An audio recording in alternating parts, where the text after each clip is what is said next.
Forex beginners class on Forex trading. I remain your humble facilitator, Alilu Ahmed Samuel, and today we're looking at, or this topic is going to be about three types of analysis. So let's move on.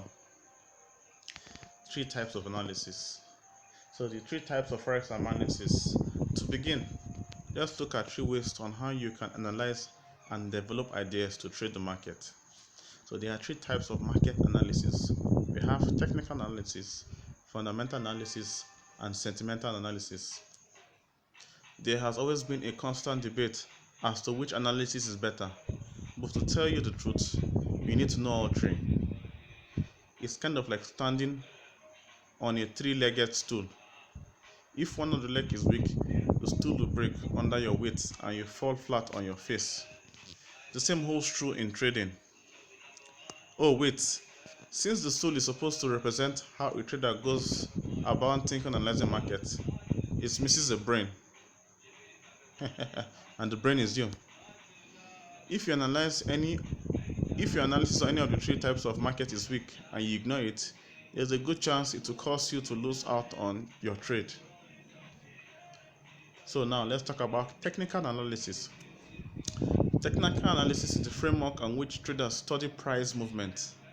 The theory is that a person can look at historical price movements and determine the current trading conditions and potential price movements. Someone who uses technical analysis is called a technical analyst.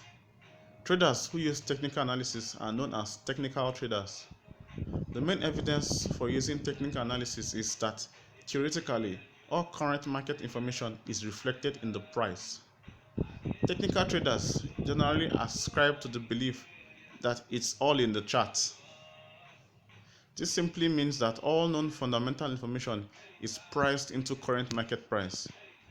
If price reflects all the information that is out there, then the price action is all one will really need to make a trade. Technical analysts look at the rhythm, flow, and trends in price action. Now, have you ever heard the old adage, history tends to repeat itself? Well, that's basically what technical analysis is all about.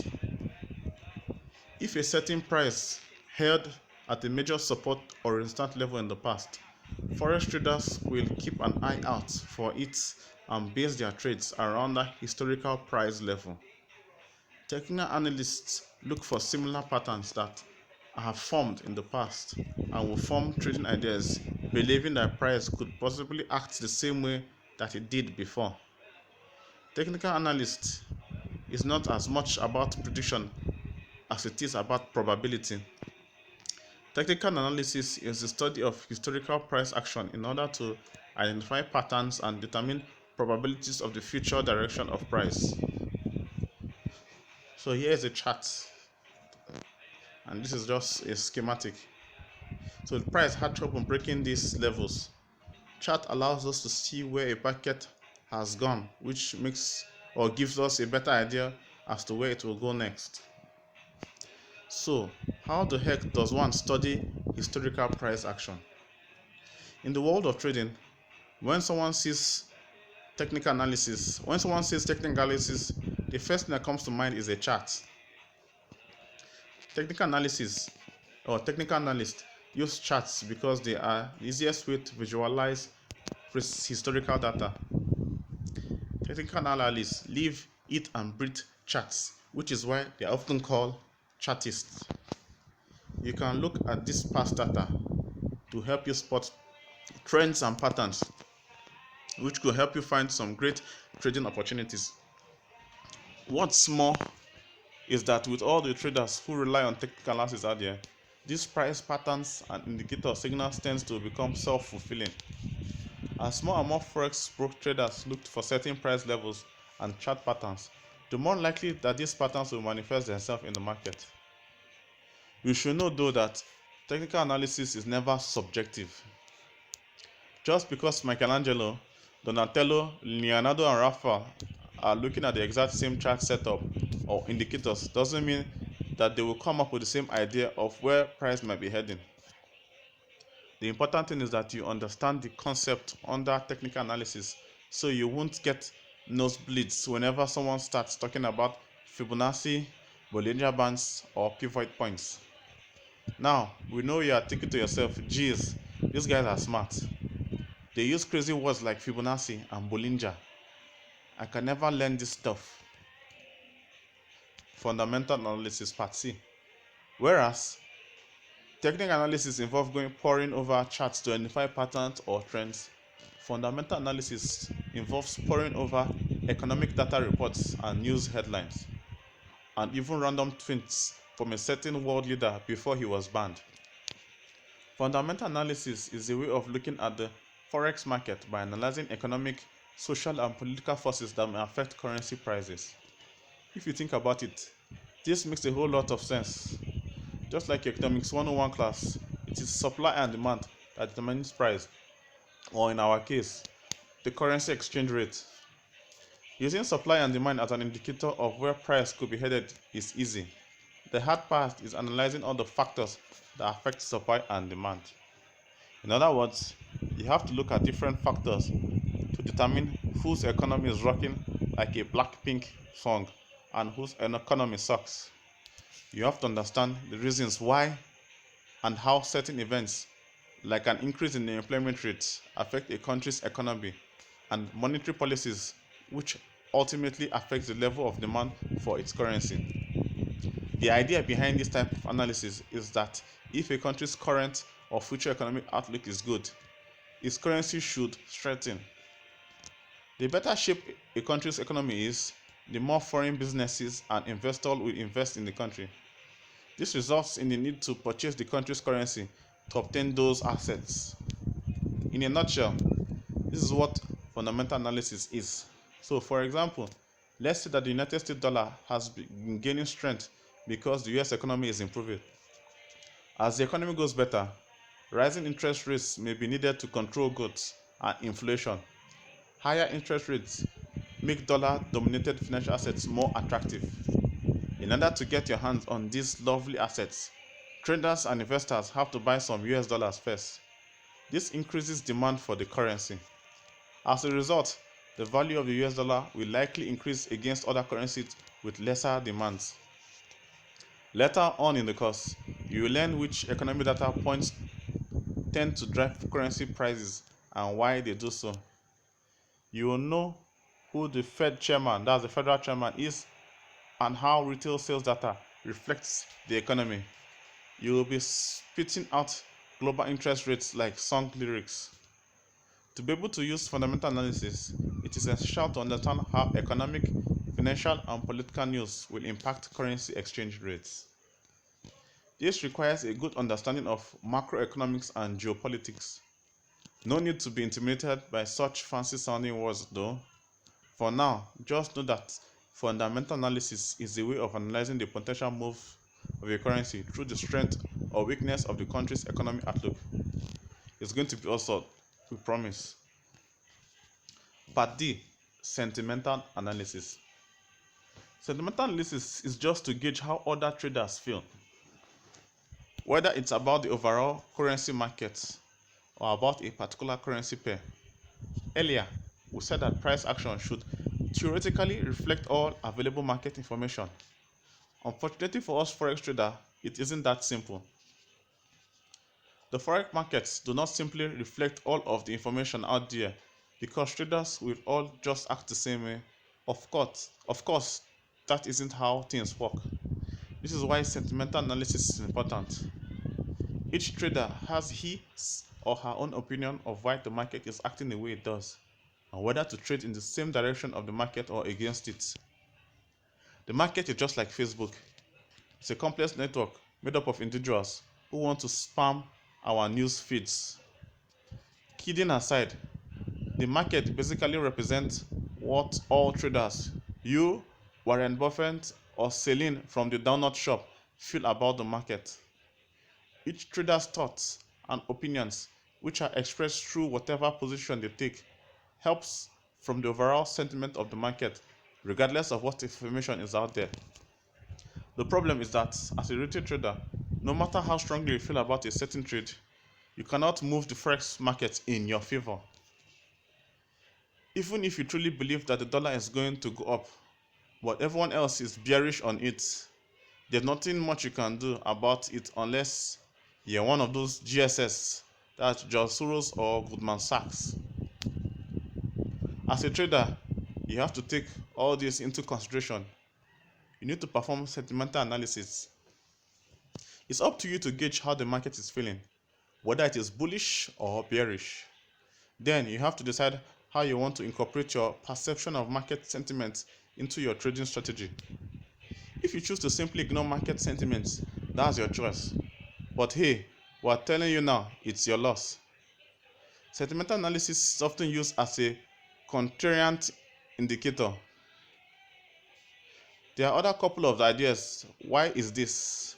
One idea behind it is that everyone, or almost everyone, shares the same sentiment, and then it's time to go hipster and trade against the popular sentiment. For example, if everyone and their mamas are bullish on Euro USD, then it might be time to go short. Why? Unfortunately, you have to go further down the school to find out. Haha. Another idea is that most retail forex traders unfortunately suck. Depending on whether you find statistics, between 70 of 80 retail traders lose money. So, if you know that all these unprofitable traders who are usually wrong are currently long Euro USD, well, then it might be a good idea to do the opposite of what they do. Being able to gauge market sentiment, also known as sentimental analysis or sentiment analysis, can be an important tool in your toolbox. Later on in the school, we teach you how to analyze market sentiment and use it to your advantage, like Jedi mind tricks. So, which type of analysis for forex trading is best? The $1,000,000 question. Throughout your journey as an aspiring trader, you will find strong advocates for each type of analysis.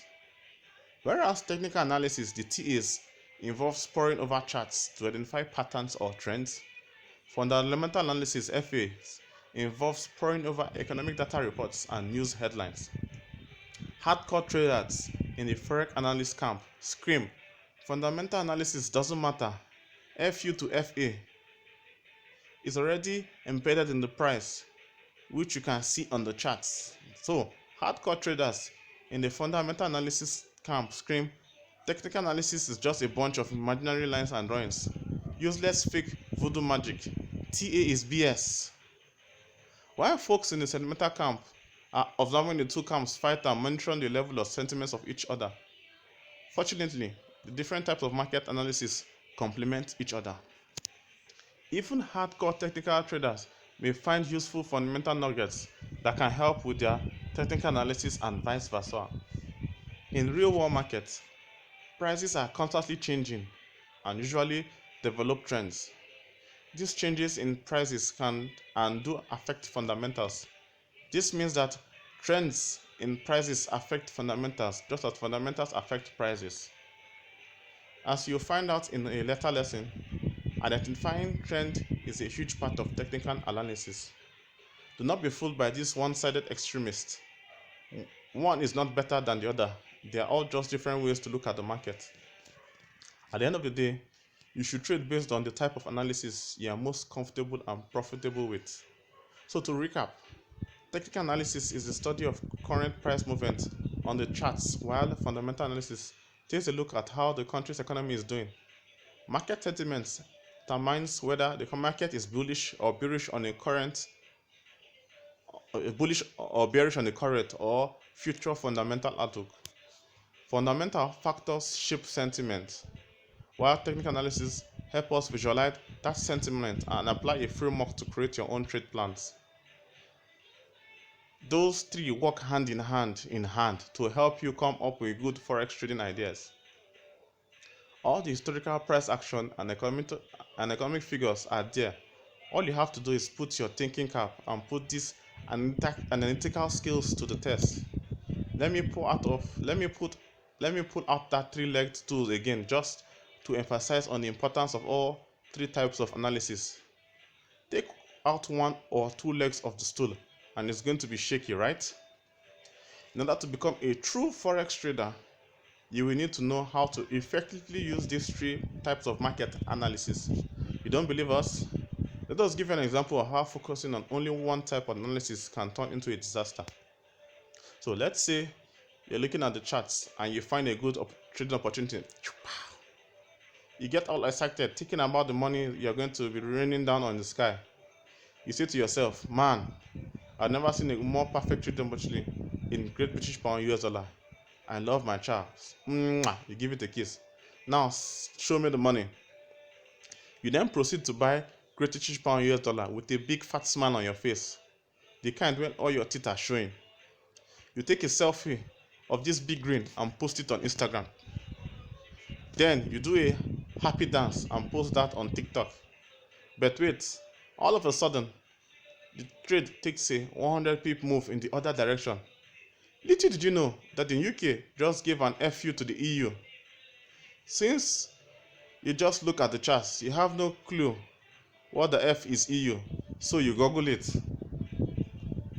You learn that it stands for the European Union, which is an economic and political union involving 28 European countries that allows free trade, which means goods can move between member countries without any checks or extra charges. OMFG.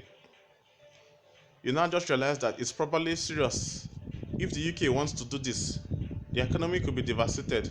Lots of people might lose their jobs. Suddenly, everyone's sentiments towards Britain's market turns sour. Everyone trades in the opposite direction. Your big fat smile turns upside down and you start getting angry at your charts. You throw your computer on the ground and begin to pulverize it. You take a photo of it and tweet it out. You just lost a bunch of money and now your computer is broken into a million bits or a billion bits, but your tweet now has a million likes. And it's all because you completely ignored fundamental analysis and sentimental analysis. Gang. Note, this is not based on a real story. This did not happen to us. We were never this naive. We were always smart forex traders. From the overused sarcasms, we think you get the picture. Okay. So the story was a little over dramatized, but you get the point. Remember how your mother used to tell you as a kid that too much of everything is never good? Well, you might have thought that was just hogwash back then, but in forex, the same applies when deciding what type of analysis to use. Don't rely on just one. Instead, you must learn to balance the use of all of them. It is only then that you will really get the most out of your trading. So where do you go from here? Now that you've done your kindergarten and learned a little bit about each type of analysis, it's time to divulge more deeper. A couple of reasons why you are putting fundamental and market sentiment analysis together. By the time you reach college, you'll be so hooked up on learning more forex that one lesson simply won't be enough. It's hard to draw the line between fundamental analysis and market sentiment analysis, but we'll get there with deliberate practice. As we mentioned earlier, fundamental factors are mostly responsible for shaping market sentiments. That has been the end on the three types of market analysis. Look forward to seeing you in the next class to see the different types of charts. So that has been all from our 8th part of our lesson. For any further inquiry, you can contact me on the following handles: Facebook, YouTube, Gmail, Telegram, Twitter, and of course, WhatsApp. I am just one contact away. Reach out to me for clarification on what you've learned so far, and I will be of assistance as best as I can. Thank you and have a lovely time with us.